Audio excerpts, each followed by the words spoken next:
C'est l'histoire d'une saga familiale qui s'écrit sur 9 générations et qui a vu le jour ici, à Lille. La boulangerie historique, c'est celle de la rue de Strasbourg, reprise dans les années 50 par Julien Holder. Maxime, son petit-fils, dirige actuellement le groupe. Il a fait ses débuts ici même. Alors, moi, j'ai été boulanger à un moment donné et mes premières armes, je les ai d'ailleurs faites ici, devant ce four. Je ne sais pas si c'était la même pelle, mais à mon avis, elle n'a pas dû changer. Avec près de 430 boulangeries-pâtisseries en France et dans le monde, Paul est la première entreprise de boulangerie en France. Sa particularité, c'est de rester fidèle à la tradition.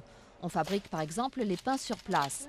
Même si la baguette traditionnelle reste le produit phare, Paul propose également des pains originaux.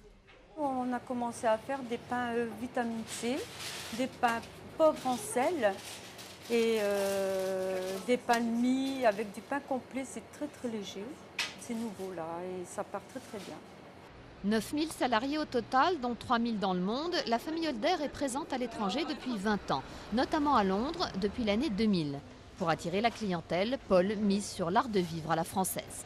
Nous avons beaucoup de touristes et puis aussi on essaye d'approcher aussi les clients anglais au plus qu'on peut, avec justement notre pain français qui est très frais. Bien implanté en Europe et dans les pays du Golfe, Paul vise désormais l'Afrique, mais un pays reste à conquérir, celui du fast-food. Le petit bout de France ne s'y vend pas si facilement. Nous étions allés dans les années 80, nous en étions partis début des années 90 suite à une mésentente avec nos actionnaires de l'époque et nous retournons aux États-Unis de façon importante à partir de l'année prochaine. En France, 4 millions de clients passent chaque année les portes d'une boutique Paul. Pour les Français, le pain reste un aliment de base pour faire un vrai repas.